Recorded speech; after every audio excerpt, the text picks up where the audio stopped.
Hello ನಮಸ್ಕಾರ. ಇವತ್ತು ಬಡವರಿಗೆ ಸಿಗಬೇಕಾದ ಸೌಲಭ್ಯಗಳಿಗೆ ಮೂಲವಾಗಿ ಇರುವಂಥದ್ದು BPL ಕಾರ್ಡ್. ಆದರೆ ಕೊಪ್ಪಳ ನಗರದಂತೆಯೇ ಒಂದಿಷ್ಟು ಕುಟುಂಬಗಳಿವೆ, ಅವರಿಗೆ BPL ಕಾರ್ಡ್ ಅನ್ನೋದೇ ಗೊತ್ತಿಲ್ಲದಂಥ ಸ್ಥಿತಿ ಇದೆ. ಕೊಪ್ಪಳ ನಗರದ ಗಾಂಧಿನಗರದಲ್ಲಿರುವಂಥ ಸುಮಾರು 350ಕ್ಕೂ ಹೆಚ್ಚು ಜನ ಕೊರಮ ಜನಾಂಗದ ಗಾಂಧಿನಗರದಲ್ಲಿ ವಾಸಿಸುವಂಥ ಜನ ಇದೆ. ಅವರಲ್ಲಿ ಬಹುತೇಕ ಮಹಿಳೆಯರು ನಿತ್ಯ ಅವರು ಸಣ್ಣ ಪುಟ್ಟ ವ್ಯಾಪಾರ ಅಂದರೆ ಪೊರಕೆ, ಸಣ್ಣ ಪುಟ್ಟ ಪ್ಲಾಸ್ಟಿಕ್ ಸಾಮಾನುಗಳನ್ನು ಮತ್ತು ಮಹಿಳೆಯರಿಗೆ ಅಲಂಕಾರಿಕ ವಸ್ತುಗಳನ್ನು ಮಾರಿ ಜೀವನವನ್ನು ಸಾಗಿಸ್ತಾಯಿದೆ. ಅವರಿಗೆ ಕಳೆದ ಹಲವಾರು ವರ್ಷಗಳಿಂದಲೂ ಸಹ ಅವರಿಗೆ ಪಡಿತರ ಚೀಟಿ ಇಲ್ಲದೆ ಅವರಿಗೆ ಸರ್ಕಾರದಿಂದ ಸಿಗಬೇಕಾದ ಅನ್ನಭಾಗ್ಯ ಯೋಜನೆ ಆಗಿರ್ಬೋದು, ಅಥವಾ ಈಗ ಏನು ಗೃಹಲಕ್ಷ್ಮಿಗೆ 2 ಲಕ್ಷ ರೂಪಾಯಿ ಮನೆ ಯಜಮಾನಿಗೆ ಏನು ಸಿಗುತ್ತೆ ಆ ಹಣವು ಸಹ ಬರ್ತಾಯಿಲ್ಲ ಅನ್ನೋದು ಒಂದು ಕಡೆ. ಜೊತೆಗೆ ಇವರಿಗೆ ಸಾಕಷ್ಟು ಸಮಯ ಮತ್ತು ಈ ಎಲ್ಲ ಯೋಜನೆಗಳಿಗೂ ಸಹ BPL ಕಾರ್ಡನ್ನು ಅಟ್ಯಾಚ್ ಮಾಡುವಂಥ ಸಂದರ್ಭದಲ್ಲಿ ಅವರಿಗೆ BPL ಕಾರ್ಡ್ ಇಲ್ಲದೆ ಸಾಕಷ್ಟು ಸಮಸ್ಯೆ ಎದುರಾಗ್ತಿದೆ ಅಂತ. ಈ ಕುರಿತು ಅವರು ಸಾಕಷ್ಟು ಬೇರೆ ಏನು ಸರ್ಕಾರದ ಆನ್ಲೈನ್ ಯೋಜನೆ ಏನು ಅರ್ಜಿ ಹಾಕೋಕ್ಕೆ ಹೋದಾಗ ಬಹುತೇಕ ಕಳೆದ 2 ವರ್ಷಗಳಿಂದ ಹೊಸ ಪಡಿತರ ಚೀಟಿಗಳನ್ನು ನೀಡಿಲ್ಲ. ಈ ಕಾರಣಕ್ಕಾಗಿ ಅವರಿಗೆ ಪಡಿತರ ಚೀಟಿ ಮಾಡೋದಿಲ್ಲ. ಮತ್ತು ಇನ್ನೊಂದಿಷ್ಟು ಜನ ಒಂದಿಷ್ಟು ಬೇರೆ ಬೇರೆ ಸಂದರ್ಭದಲ್ಲಿ ಬೇರೆ ಊರಿನಿಂದ ಬಂದು ಇಲ್ಲಿ ವಾಸವಾಗಿರುವುದು ಸಹ ಇದ್ದಾರೆ. 7-8 ವರ್ಷಗಳವಾಗಿದ್ದು ಅವುಗಳನ್ನು ಸೇರ್ಪಡೆ ಆಗಲಿ ಮತ್ತು ತೆಗೆದು ಆಗಲಿ ಮತ್ತು ಸ್ಥಳ ಬದಲಾವಣೆ ಈ ರೀತಿಯ ತಿದ್ದುಪಡಿ ಸಹ ಸಾಧ್ಯವಾಗ್ತಿಲ್ಲ. ಈ ಇಲಾಖೆಯಿಂದ ಪ್ರತಿ ತಿಂಗಳು ಒಮ್ಮೆ ಅಥವಾ 2 ಬಾರಿ ಮಾತ್ರ ಅದಕ್ಕೆ ತಿದ್ದುಪಡಿ ಮತ್ತು ಸೇರ್ಪಡೆಗೆ ಅವಕಾಶ ನೀಡ್ತಾರೆ. ಆದರೆ ಅದು ಒಂದೇ ಸಮಯದಲ್ಲಿ ಎಲ್ಲರೂ ಪ್ರಯತ್ನ ಪಡೋದ್ರಿಂದ ಸರ್ವರ್ಗಳ ಸಮಸ್ಯೆ ಆಗಿದೆ. ಈ ಸರ್ವರ್ ಸಮಸ್ಯೆಯಿಂದ ಅವರು ಅಲ್ಲಿ ಹೋಗಿ ನಿಂತು ಅದನ್ನು ಮಾಡಿಸೋಕ್ಕಾಗ್ತಾಯಿಲ್ಲ. ಅವರು ನಿತ್ಯ ತಮ್ಮ ದುಡಿಮೆಯನ್ನೇ ನಂಬಿಕೊಂಡಿರುವಂಥವರು ಒಂದು ದಿನ ಬಿಟ್ಟರೆ ಒಂದು ಮುಂದೆ ತಮ್ಮ ಜೀವನಕ್ಕೆ ಒಂದು ದಿನದ ಹೊಟ್ಟೆ ತುಂಬಿಸೋ ಸಹ ಕಷ್ಟ ಅಂತ ಇರುವಂಥ ಸಂದರ್ಭದಲ್ಲಿ ಅವರು ಮತ್ತೆ 1 ದಿನ 2 ದಿನ ಈ ರೀತಿ ಸರ್ವರ್ ಸಮಸ್ಯೆಗಾಗಿ ಮತ್ತು ಆನ್ಲೈನ್ ಅಂಗಡಿಗಳ ಮುಂದೆ ನಿಲ್ಲೋದಕ್ಕೆ ಸಾಧ್ಯವಾಗದೆ ಅವರು ಇದನ್ನೇ ಬಿಟ್ಟಿದ್ದಾರೆ. ಜೊತೆಗೆ ಸರ್ಕಾರ ಒಂದು ಯೋಜನೆಗಳನ್ನು ಕೊಟ್ಟಾಗ ಆ ಯೋಜನೆಗಳನ್ನು ಫಲಾನುಭವಿಗಳಿಗೆ ಮುಟ್ಟಬೇಕಾಗಿದ್ದು ಇದೆ. ಅದರಲ್ಲೇ ತೀರಾ ಅರ್ಹತೆಯಿಂದವರು ಏನು ತೀರಾ ಗುಡಿಸಲದಲ್ಲಿ ಜೋಪಡಿಯಲ್ಲಿ ಮತ್ತು ಒಂದೇ ಕುಟುಂಬದಲ್ಲಿ 4-5 ಜನ ಬದುಕಿರುವಂಥ ಸಾಕಷ್ಟು ಜನ ಇದ್ದಾರೆ. ಅವರಿಗೆ ಪಡಿತರ ಚೀಟಿ ಇಲ್ಲದೆ ಸಾಕಷ್ಟು ಸಮಸ್ಯೆ ಆಗಿದೆ. BPL ಕಾರ್ಡಿಗಾಗಿ ಅವರು ಅಲೆದಾಟ ಮುಂದುವರ್ತೇವೆ. ಮತ್ತು ಇದು ನಗರ ಪ್ರದೇಶದಲ್ಲಿ ಆಗಿರೋದ್ರಿಂದ ಇಲ್ಲಿಗೆ ಬರುವಂಥ ಪ್ರತಿ ಚುನಾವಣೆಯಲ್ಲೂ ಇಲ್ಲಿ ಅಲ್ಲಿಯ ತಮ್ಮ ವಾರ್ಡಿನ ಸದಸ್ಯರಿಂದ ಹಿಡಿದು MP ಅವರಿಗೂ ಮನವಿ ಮಾಡ್ಕೊಂಡಿದ್ದಾರೆ ಈ ಸಮಸ್ಯೆಯನ್ನು ಬಗೆಹರಿಸ್ರಿ ಅನ್ನೋದನ್ನು. ಆದರೆ ಇಲ್ಲಿವರೆಗೂ ಆಗಿಲ್ಲ. ಮತ್ತು ಜೊತೆಗೆ ಇದಕ್ಕೆ ಅವರು ಆ ಬಡಾವಣೆ ಜನ ಹೇಳಿದರೆ ಈ ಕುರಿತು ಒಂದು ವಿಶೇಷ ಅಭಿಯಾನ ಥರ ಮಾಡಿಕೊಂಡು ಈ ಭಾಗದ ಜನರಿಗೆ ಏನು 350 ಜನರಲ್ಲಿ 150ಕ್ಕೂ ಹೆಚ್ಚು ಕುಟುಂಬಗಳಿಗೆ ಏನು ಪಡಿತರ ಚೀಟಿ ಇಲ್ಲ, ಈ ಪಡಿತರ ಚೀಟಿಯನ್ನು ನೀಡುವಂಥ ಕೆಲಸ ಆಗಬೇಕಾಗಿದ್ದು ಅವರು ಅವಶ್ಯಕವಾಗಿದೆ ಅನ್ನುವಂಥ ಮಾತನ್ನು ಅವರು ಒತ್ತಾಯ ಮಾಡ್ತಾಯಿದ್ದಾರೆ. ಆದರೆ ಇಲ್ಲಿವರೆಗೂ ಆ ನಿಟ್ಟಿನಲ್ಲಿ ಕೆಲಸ ಮಾಡಲು ಕೇವಲ ಓಟ್ ಬಂದಾಗ ಮಾತ್ರ ಅವರನ್ನು ಬಳಸ್ಕೊಳ್ಳುವಂಥ ಈ ಜನ ನಂತರ ಅವರನ್ನು ಮರೆತು ಬಿಡುವಂಥ ಸಾಧ್ಯತೆ ಇದೆ. ಈ ನಿಟ್ಟಿನಲ್ಲಿ ಮುಂದಿನ ದಿನಗಳಲ್ಲಾದರೂ ಅವರಿಗೆ ಇದನ್ನು ಏನು ಪಡಿತರ ಚೀಟಿಗಳನ್ನು ಸಿಗಲಿ ಅನ್ನುವಂಥ ಮಾತನ್ನು ಅವರು ಸೇರ್ಪಡೆ ಏನೂ ಇಲ್ಲರಿ. ನಮ್ಮ ಅತ್ತೆಯವ್ರದ್ದು ರದ್ದಾಗಿಬಿಟ್ಟೈತ್ರಿ, ಅವ್ರದ್ದು ಬರೋದಿಲ್ಲ ರೀ. ನಾವು ಗಂಡ ಹೆಂಡ್ತಿ 4 ಮಕ್ಳು ಅದೀವಿ ರೀ. ಒಬ್ಬ ರೇಷನ್ ಕಾರ್ಡ್ ಇಲ್ಲೇ ಇಲ್ಲರಿ.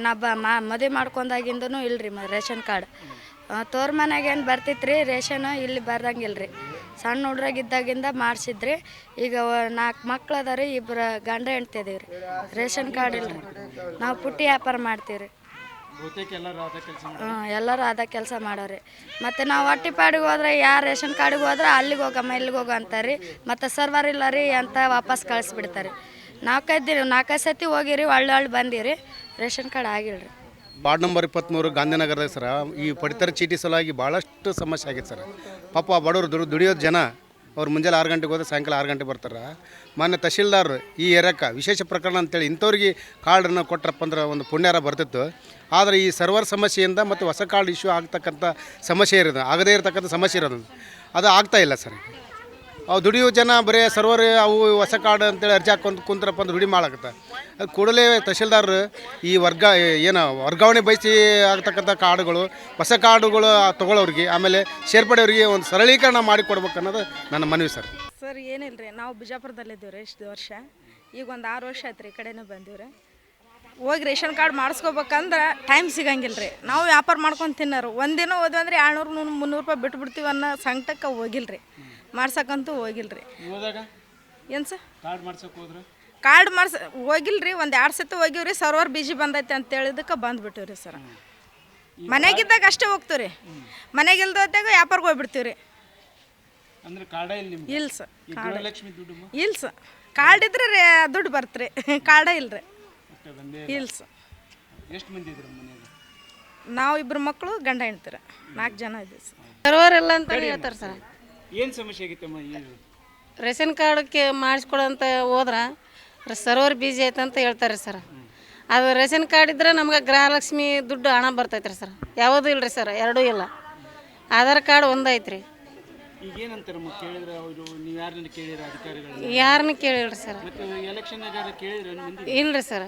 ಏನಂತಾರೆ ಅವರು? ಏನು ನಾವು ಅದನ್ನ ಕೇಳೋಕ್ಕೂ ಹೋಗಿಲ್ರಿ ಸರ್. ನಮ್ಮ ಕೊಟ್ಟಿಗೆ ಏನೋ ಜಾಸ್ತಿ ಅದನ್ನ ಕೇಳೋದಿಲ್ಲ. ಈಗ ರೇಷನ್ ತೊಗೊಂಡೇ ಇಲ್ಲ? ಇಲ್ರಿ. ಎಷ್ಟು ಮಂದಿಗೆ ಐತೆ ನಿಮ್ಗೆ? ನಮ್ಮ ಭಾಳ ಮಂದಿ ಅದಾರ ಸರ್ ರೇಷನ್ ಕಾರ್ಡ್ ಇಲ್ದವ್ರು. ನಿಮ್ಮ ಮನೆಗೆ ಎಷ್ಟು? ನಮ್ಮ ಮನೆಗೆ 4 ಮಂದಿ ರೀ, ಗಂಡ ಹೆಂಡತಿ ಮಗ.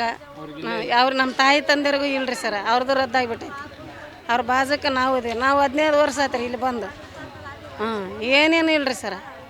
ಮತ್ತು ಇನ್ನೊಂದು ಕಡೆ ಅವರು ಹೇಳೋದು ಅಂತ ಹೇಳಿದ್ರೆ, ಈ ನೀವು ಸರ್ಕಾರದ ಯೋಜನೆಗಳನ್ನು ಕೊಡಬೇಕಾದ್ರೆ ನಮ್ಮಂಥ ಅರ್ಹರಿಗೆ ಕೊಡ್ರಿ, ಆದರೆ ಇದು ಸಮಸ್ಯೆಗಳನ್ನು ತಂದಿಟ್ಟುಕೊಂಡು ನಮಗೆ ಯಾವುದೇ ಸೌಲಭ್ಯಗಳು ಸಿಕ್ಕಿಲ್ಲ ಅನ್ನುವಂಥ ಮಾತನ್ನು ಹೇಳ್ತಾರೆ. ಈ ಕುರಿತು ಕೊಪ್ಪಳದ ಶಾಸಕರಾಗಿದ್ದ ಸರ್ ರಾಘವೇಂದ್ರ ಹಿಟ್ನಾಳ್ ಅವರನ್ನು ಕೇಳಿಕೊಂಡಾಗ ಅವರು ಹೇಳೋದು ಅಂತ ಹೇಳಿದ್ರೆ, ಯಾವುದು ಈ ರೀತಿ ಪಡಿತರ ಚೀಟಿಗಳ ಸಮಸ್ಯೆ ಆಗಿದೆ. ಈ ಕುರಿತು ಏನು ಈಗ ನಡೀತಾ ಇರುವಂಥ ಬೆಳಗಾವಿ ಅಧಿವೇಶನದಲ್ಲಿ ನಾನು ಪ್ರಶ್ನೆ ಚರ್ಚೆ ಮಾಡಿ ಅದಕ್ಕೆ ಅವಕಾಶ ಕೊಡಿಸ್ತೀನಿ ಅನ್ನೋ ಮಾತನ್ನು ಹೇಳಿದ್ದಾರೆ. ಕೊಡ್ಸೋಕ್ಕೆ ಯಾಕೆ ಆಮೇಲೆ ನಿಮ್ದು ಓಪನ್ ಇದೆ ಈಗ ರೇಷನ್ ಆನ್ಲೈನ್ ಓಪನ್ ಇಲ್ಲ. ಅದು ಅದಕ್ಕೆ ಕಡೆಗೆ ವಿಶೇಷ ಪ್ರಕರಣ ಅಂತಾರೆ ಕೊಡಬೇಕಲ್ಲ, ಸರ್ಕಾರನೇ ಮಾಡ್ಬೇಕು. ಅದನ್ನು ನಾನು ಡೆಫಿನೆಟ್ಲಿ ಬೆಳಗಾವಿ ಸೆಷನ್ನಲ್ಲಿ ಒಂದು ಮಾತಾಡ್ತೀನಿ ಸಚಿವರಿಗೆ. ಹೆಚ್ಚು ಕಡಿಮೆ ಒಂದು 30-40 ವರ್ಷ ಸಚಿವರಿಗೆ ಅದು ಮಾತಾಡ್ತೀನಿ, ಮಾತಾಡಿ ಚರ್ಚೆ ಮಾಡಿ ಏನು ಸಾಧ್ಯತೆ ಇದೆ ಮಾಡ್ತೀನಿ. ಇದು ಕೇವಲ ಭರವಸೆಯಾಗಿಳಿದೆ. ಅದನ್ನು ಸಿಗಬೇಕಾದ ಅರ್ಹತೆ ಇರುವಂಥ ಜನಕ್ಕೆ ಸಿಗಲಿ ಅನ್ನೋದು ಇಲ್ಲಿಯ ಜನರ ಅಭಿಪ್ರಾಯ ಆಗಿದೆ. ಈ ನಿಟ್ಟಿನಲ್ಲಿ ಮುಂದೆ ಏನು ಕ್ರಮ ಕೈಗೊಳ್ತಾರೆ ಅನ್ನೋದನ್ನು ಕಾದು ನೋಡಬೇಕಾಗಿದೆ. ಶರಣಪ್ಪ ಬಾಜಲಪುರ್, ನ್ಯೂಸ್ 18 ಕೊಪ್ಪಳ.